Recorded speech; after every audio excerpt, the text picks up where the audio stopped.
মদিনার আকাশ সেদিন খুবই সুন্দর শান্ত ছিল, কিন্তু হজরত ফাতেমা রাদিয়াল্লাহু তাআলা আনহার হৃদয় ছিল অশান্ত। চারিদিকে শুধু ঈদের আনন্দ, কিন্তু তাদের ঘরে ছিল দুঃখ। ঘরের বাইরে হজরত ইমাম হাসান ও হোসাইন রাদিয়াল্লাহু তাআলা আনহু দেখলেন তার মতো ছোট ছোট বাচ্চারা নতুন জামা পরে ঈদের ময়দানে যাচ্ছে।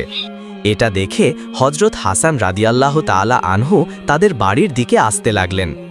এদিকে হজরত ফাতেমা রাদিয়াল্লাহু তাআলা আনহা তার নিজ কক্ষে বসেছিলেন।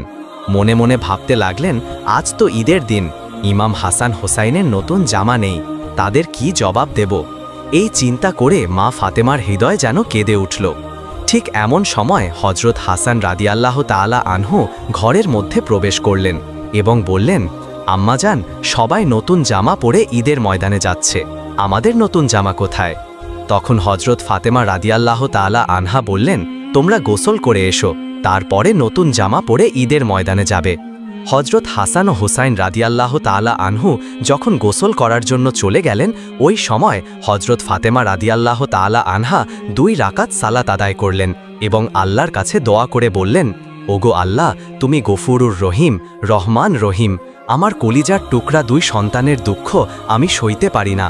আমি যদি আজ তাদের নতুন জামা দিতে না পারি, তাহলে তারা বলবে রাসূলের মেয়ে হয়ে মিথ্যা বলছে। দয়া করে মেহেরবানি করে আমার সম্মান রক্ষা করো। হে আল্লাহ, তাদের 2টো জামার ব্যবস্থা করে দিন। এই দোয়া করার সাথে সাথেই হজরত জিবরাইল আলাইহিস সালাম দর্জি সে 2টি জামা নিয়ে হজরত হাসান হোসাইনের কাছে হাজির হলেন এবং বললেন, এই নাও তোমাদের ঈদের নতুন জামা, তোমার মা তোমাদের জন্য জামা নিয়ে আসতে বলেছে। এই কথা শুনে ইমাম হাসান ও হোসাইন রাদিয়াল্লাহু তাআলা আনহু জামা নিয়ে খুব খুশি হয়ে বাড়ির দিকে যাচ্ছিলেন। কিতাবে এসেছে, এই জামার একটি রং লাল, আরেকটি রং সবুজ। এদিকে হজরত ফাতেমা রাদিয়াল্লাহু তাআলা আনহার হৃদয় যেন কিসের কষ্ট হচ্ছিল কিছুই বুঝতে পারছিল না। ঠিক ওই সময় হজরত ইমাম হাসান ও হোসাইন রাদিয়াল্লাহু তাআলা আনহু ঘরের মধ্যে প্রবেশ করলেন। হজরত ফাতেমা রাদিয়াল্লাহু তাআলা আনহা তাদের হাতে এই পোশাক দুটি দেখে অবাক হলেন এবং তার হৃদয়ে যেন কষ্টের মেঘ ঘনিয়ে এলো। ফাতেমা রাদিয়াল্লাহু তাআলার মনে এক অদ্ভুত কষ্টের অনুভূতি ঘনিয়ে আসলো। এই জামার রহস্য আর হাকিকাত জানার জন্য তিনি আর দেরি না করে হজরত মুহাম্মদ সাল্লাল্লাহু আলাইহি ওয়াসাল্লামের কাছে যাওয়ার সিদ্ধান্ত নিলেন। অন্যদিকে হজরত জিবরাইল আলাইহিস সালাম হজরত মুহাম্মদ সাল্লাল্লাহু আলাইহি ওয়াসাল্লামের কাছে হাজির হয়ে বললেন, হে আল্লাহর রাসূল, তোমার নয়নের মণি মা ফাতেমা 2টি জামার হকিকত জানার জন্য তোমার এখানে আসছে। তুমি তাকে বলে দিও, এই 2টি জামা জান্নাত থেকে পাঠানো হয়েছে। এই জামা শুধু পোশাক নয়, বরং এটি তাদের ভবিষ্যতের প্রতীক। লাল রং তাদের রক্তের প্রতীক, আর সবুজ রং জান্নাতের প্রতীক। হাসান ও হোসাইনের জন্য যে ফজিলত আল্লাহ নির্ধারণ করেছেন, তারই ইঙ্গিত এই জামা। এই কথা বলার পর হজরত জিবরাইল আলাইহিস সালাম সেখান থেকে বিদায় নিলেন। ঠিক ওই সময় হজরত ফাতেমা রাদিয়াল্লাহু তাআলা আনহা ঘরের মধ্যে প্রবেশ করলেন। তখন রাসূল সাল্লাল্লাহু আলাইহি ওয়াসাল্লামের চোখে পানি এসে গেল। তিনি বললেন, হে ফাতেমা, আমার এই 2টি কলিজার টুকরো যে কত বড় মর্তবা লাভ করবে, তার এক ঝলক আল্লাহ রাব্বুল আলামিন আজ আমাকে দেখিয়েছেন। ফাতেমা, তোমার সন্তানদের জন্য এই জীবন যেমন পরীক্ষার, তেমনই ফজিলতের। তারপর মুহাম্মদ সাল্লাল্লাহু আলাইহি ওয়াসাল্লাম আল্লাহর কাছে দোয়া করে বললেন, হে আল্লাহ, এর পরিবর্তে তুমি আমার উম্মতকে নাজাত দিও। এই কথা শুনে ফাতেমা রাদিয়াল্লাহু তাআলা আনহা চোখের পানি ধরে রাখতে পারলেন না এবং ভবিষ্যতের চিন্তায় ভারাক্রান্ত হয়ে উঠল। এইভাবে বছরের পর বছর অতিক্রম হতে লাগল। ইমাম হাসান ও হোসাইন রাদিয়াল্লাহু তাআলা আনহু বড় হতে লাগলেন। একে একে হজরত মুহাম্মদ সাল্লাল্লাহু আলাইহি ওয়াসাল্লাম হজরত ফাতেমা রাদিয়াল্লাহু তাআলা আনহার সহ 4 খলিফা পৃথিবী থেকে বিদায় নিলেন। এভাবেই বহু বছর অতিক্রম হয়ে গেল। সেই সময় রাষ্ট্রের প্রধান ছিলেন আমিরে মাবিয়া, তার পুত্র ছিল এজিদ। মাবিয়া যখন বার্ধক্য বয়সে উপনীত হল, তখন এজিদ ষড়যন্ত্র করতে লাগল কিভাবে রাষ্ট্রের প্রধান হওয়া যায়। এদিকে অন্যায়ভাবে এজিদকে রাষ্ট্রশাসক পদে উপনীত করলেন, কিন্তু রাসূলের প্রতি ভালোবাসা, রসূলের আদর্শ না থাকার কারণে তাকে কেউ মনে প্রাণে ভালোবাসত না এবং শাসক হিসেবে মানতে পারল না। সবাই বলতে লাগলো, আমরা এজিদকে মানি না, হোসাইন আমাদের আশার আলো, আমরা হোসাইনের পক্ষে থাকতে চাই। এজিদ অন্যায়ভাবে সাধারণ মানুষকে অত্যাচার করে মানুষকে হত্যার ভয় দেখিয়ে নিজেই রাষ্ট্রের শাসক হলেন। একদিন এজিদ মনে মনে ভাবতে লাগল, এইভাবে চলতে থাকলে কখনোই আমি দেশের রাষ্ট্রপ্রধান হতে পারব না। যেভাবেই হোক হাসান এবং হোসাইনকে শেষ করতে হবে, এই পথের কাঁটা সরাতেই হবে। আসলে এজিদ ছিল চরিত্রহীন, তার হৃদয়ে কোনো দয়ামায়া ছিল না, রাষ্ট্রের ক্ষমতার লোভে একেবারে অন্ধ হয়ে গিয়েছিল। একদিন এজিদ কুফা নগরীর গভর্নর ইবনে জিয়াদকে ডেকে বললেন, তুমি তো কুফার গভর্নর, হোসাইনকে কুফায় ডেকে আনো, কেননা মদিনাতে হোসাইনকে মারা যাবে না। তুমি যে কোনো কৌশলে কুফায় ডেকে আনো, নয়তো আমরা কিছুই করতে পারবো না। তুমি তার কাছে চিঠি লিখে জানাও এজিদের কাছে তোমাকে বায়াত হতে হবে। অতপর তারা মদিনাতে চিঠি পাঠাতে শুরু করল। এভাবেই যখন 40,000 চিঠি পৌঁছে গেল, তখন মদিনায় বিশিষ্ট জ্ঞানীগুণী ব্যক্তি এবং হোসাইন একটি গুরুত্বপূর্ণ আলোচনা সভার আয়োজন করলেন। হোসাইন রাদিয়াল্লাহু তাআলা আনহু বললেন, আমি কুফা যেতে চাই, সেখানে অনেক মানুষ আমার জন্য অপেক্ষা করছে। তখন সেখানে থাকা বিশিষ্ট ব্যক্তিদের মধ্যে একজন বললেন, হোসাইন, তুমি কুফাতে যেও না, কুফার আবহাওয়া ভালো না, সেখানে ইতিমধ্যেই অনেক সমস্যা সৃষ্টি হয়েছে। এখনও আমরা হাসানের ব্যথা ভুলিতে পারিনি, বরং সেখানে যাওয়ার আগে আমাদের মধ্য হতে একজনকে পাঠানো হোক, তার পক্ষে থেকে ভালো খবর আসলে তবেই তুমি যাবে। তখন হোসেন রাদিয়াল্লাহু তাআলা আনহু বললেন, ঠিক আছে, তাই হবে। তাহলে আপনারা বলুন কে যাবেন সেখানে। সেখানে অনেক লোক উপস্থিত ছিল, কিন্তু কেউ কুফা যাওয়ার জন্য রাজি হলো না। তার মধ্যে থেকে মুসলিম বিন আকিল নামের একজন বললেন, আপনারা নিশ্চিন্তে থাকুন, আমি আগে যাব। অতপর তারা সেদিনের মতো আলোচনা সভা বন্ধ করে একে একে ঘরে ফিরে আসলেন। মুসলিম বিন আকিল যখন কুফা যাওয়ার জন্য প্রস্তুত হচ্ছিলেন, সেই সময় তার দুটি পুত্র এসে বলল, আব্বাজান, আমরা কার কাছে থাকব? আমাদের তো মা নেই। আব্বাজান, আপনি আমাদেরকেও সঙ্গে নিয়ে চলুন। অতপর তারা কুফা যাওয়ার জন্য রওনা হলেন। অনেক পথ অতিক্রম করার পর যখন তারা কুফায় এসে পৌঁছালেন, তখন দেখলেন ইতিমধ্যেই সেখানকার অনেক লোক হজরত হোসাইন রাদিয়াল্লাহু তাআলা আনহুর কাছে বায়াত নেওয়ার জন্য প্রস্তুত ছিলেন। তখন তারা বললেন, আমাদের প্রিয় হোসাইন রাদিয়াল্লাহু তাআলা আনহু কোথায়? আমরা তার সাথে থাকব, এই এজিদকে আমরা চাই না। তখন মুসলিম বিন আকিল বললেন, তিনি নিশ্চয়ই আসবেন, তবে আমার চিঠি পাওয়ার পর। সেখানকার মানুষের হোসাইনের প্রতি ভালোবাসা এবং তার প্রতি অটুট বন্ধন দেখে মুসলিম বিন আকিল হোসাইনকে কুফা আসার জন্য বিস্তারিত চিঠি লিখলেন। অতপর একজন মুসলিম বিন আকিলের এই চিঠি হজরত হোসাইন রাদিয়াল্লাহু তাআলা আনহুর কাছে পৌঁছে দিলেন। চিঠি পেয়ে হজরত হোসাইন রাদিয়াল্লাহু তাআলা আনহু আর দেরি করলেন না, 72 জন সঙ্গী সাথী সহ কুফা যাওয়ার জন্য রওনা দিলেন। গোপন সূত্রে হজরত হোসাইনের আসার খবর এজিদ পেয়ে যায়। তখন এজিদ গোপনে হজরত হোসাইন রাদিয়াল্লাহু তাআলা আনহু এবং মুসলিম বিন আকিলকে হত্যা করার জন্য একটি ষড়যন্ত্র করলেন এবং একজন সেনাকে ডেকে বললেন, আপনি যদি মুসলিম বিন আকিলকে হত্যা করতে পারেন তবে আপনাকে অনেক পুরস্কার দেওয়া হবে। আর মনে রেখো, মুসলিম বিন আকিলের ছোট দুটি পুত্রকে রেহাই দেবে না, তাদেরকেও হত্যা করবে, কেননা তারা যদি মদিনায় চলে যায় তাহলে হোসাইনকে আনা যাবে না, আর কারবালায় তাদের আটকে দিতে হবে। তাহলে তুমি গোপনে কাজটি সম্পূর্ণ করো। অতপর ওই সেনাটি মুসলিম বিন আকিলকে হত্যা করার জন্য খুঁজতে লাগলেন। কিছুদিন পর দেখলেন মুসলিম বিন আকিল হোসাইনের পক্ষে অনেক লোককে বায়াত করার পর কুফার একটি মসজিদে বসে আছে। এটা দেখে সে দেরি করলেন না, সাথে সাথে গিয়ে পিছন থেকে অমানবিকভাবে মুসলিম বিন আকিলকে তরবারি দিয়ে হত্যা করে শেষ করে দেয়। কিছুদিন পর মুসলিম বিন আকিলের হত্যার খবর চারিদিকে ছড়িয়ে পড়ে। কুফার মানুষ শোকস্তব্ধ হয়ে যায়, কিন্তু তারা প্রতিবাদ করতে পারত না, কারণ এজিদের সাথে মোকাবেলা করার জন্য তাদের শক্তি ছিল না, তাই সবাই চুপ হয়ে যায়। সেই সাথে সাথে এজিদের পক্ষ থেকে বলা হয়, মুসলিম বিন আকিলের দুই পুত্রকে যে হত্যা করে এজিদের সামনে নিয়ে আসতে পারবে তাকে অনেক বেশি মূল্যবান পুরস্কার দেওয়া হবে। এই খবর পেয়ে পুরস্কারের লোভে কিছু লোক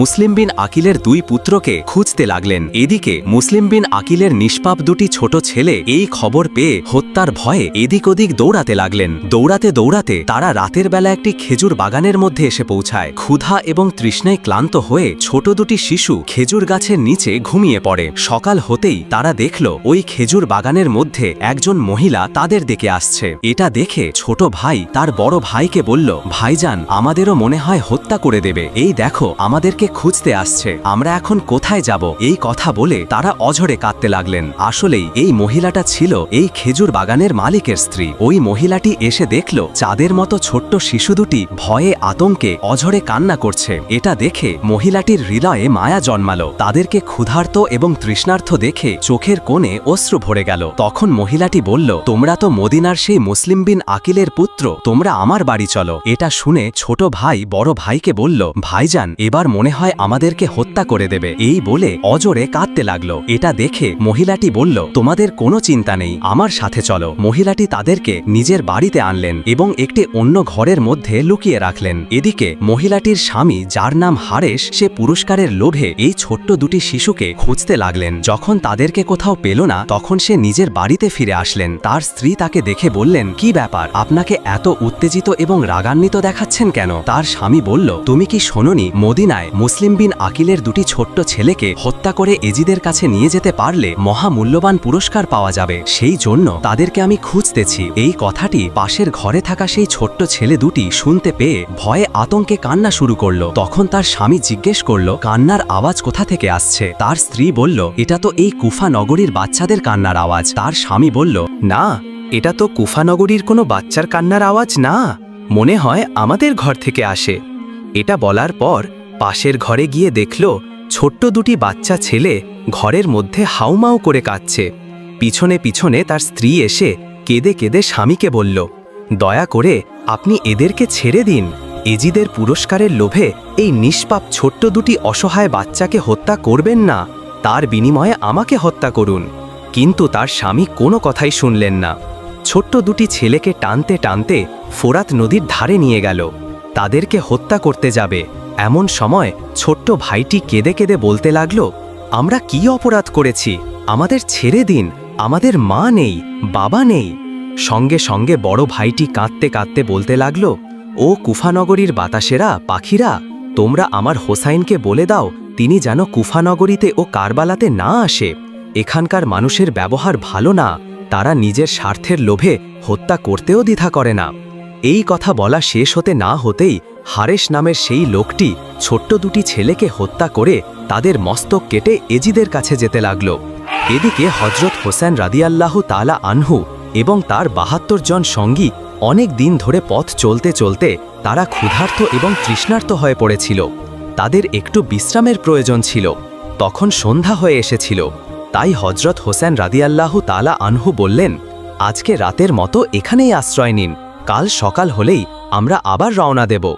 আপনারা সবাই এখানে তাঁবু খাটানোর ব্যবস্থা করুন।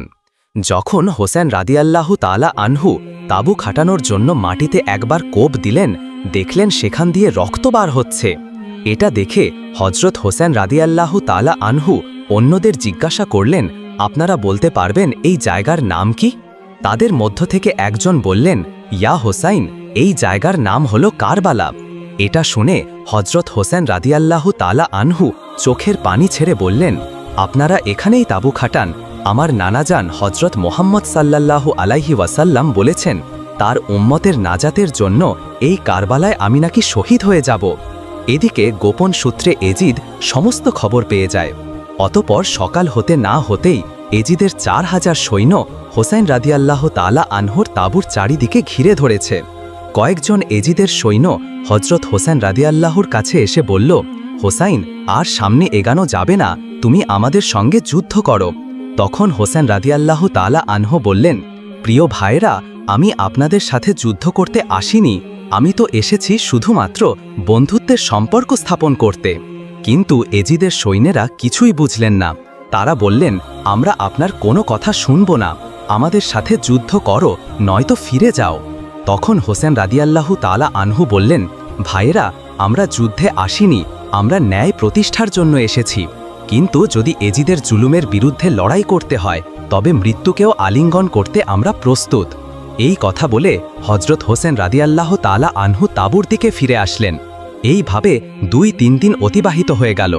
অতপর রাতের বেলা অনেক চিন্তা করার পর হজরত হোসেন রাদিয়াল্লাহু তাআলা আনহু তাঁবুর বাইরের সমস্ত আগুন নিভিয়ে সবার উদ্দেশ্য করে বললেন, আপনারা সবাই কারবালা ছেড়ে প্রাণ বাঁচানোর জন্য ফিরে যান, কেননা আমাদের কাছে কোনো অস্ত্র নেই, আর আমরা তো মাত্র এই ৭২ জন, আর এজিদের সৈন্য ৪,০০০।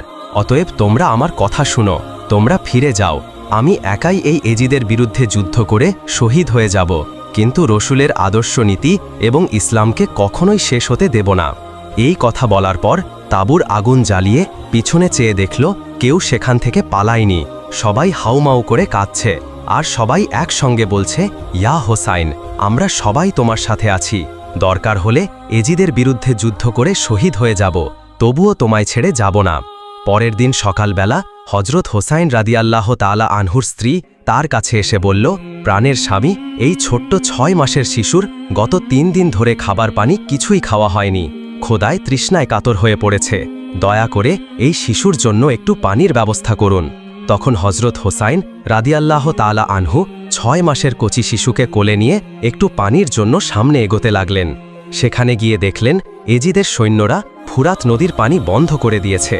এটা দেখে হজরত হোসাইন রাদিয়াল্লাহ তাআলা আনহু খুবই নম্রভাবে অনুরোধ করে বললেন, দয়া করে এই ছোট্ট শিশুটির একটু পানি দিন, তৃষ্ণায় আমার কচি শিশুর গলাটা শুকিয়ে গিয়েছে, যদি প্রতিশোধ নিতে হয় তাহলে আমাদের ওপরে নিন, এই কচি শিশু তো কোনো দোষ করেনি, দেখুন আপনাদেরও তো এমন ছোট্ট শিশু রয়েছে, দয়া করে আমার এই অনুরোধটুকু রাখুন।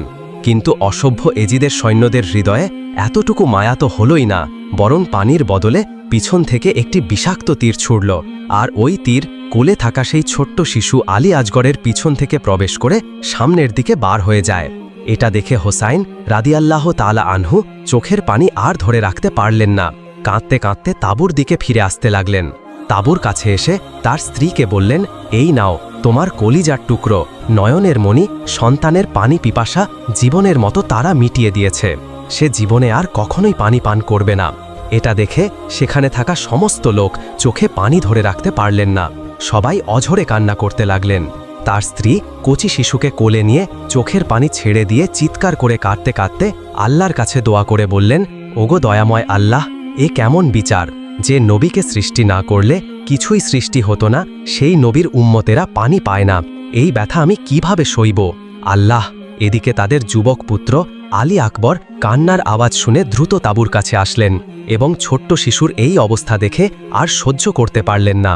রক্ত হাতে নিয়ে শপথ করে বললেন, আমি এই দেশ সৈন্যদের ছাড়ব না। এই কথা বলে যুদ্ধ করতে চলে গেল।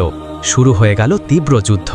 যুদ্ধ করতে করতে এক পর্যায়ে আলী আকবর তৃষ্ণার্ত হয়ে পড়েছিল, তার আর চলার শক্তি ছিল না। তাই সে একটু পানি পাওয়ার আশায় তাঁবুর কাছে ফিরে আসলেন এবং বললেন, মাগো, আমার 1 গ্লাস পানি দাও, আর আমি চলতে পারছি না, আমার 1 গ্লাস পানি দাও, আমি কথা দিচ্ছি কারবালার এই সমস্ত এজিদের সৈন্যকে আমি শেষ করে দেব। তখন মা চোখের পানি ছেড়ে দিয়ে কান্না করে বলে উঠল, আমার কলিজার টুকরো আলী আকবর, পানি যদি থাকতো তাহলে তোমার ভাই আলী আসগার কি তীর খেয়ে মরত?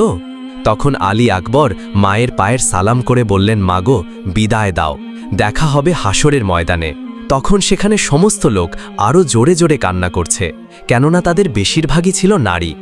একে একে এজিদের সৈন্যদের হাতে সবাই শহীদ হয়ে গেছে, মাত্র আর কয়েকজন।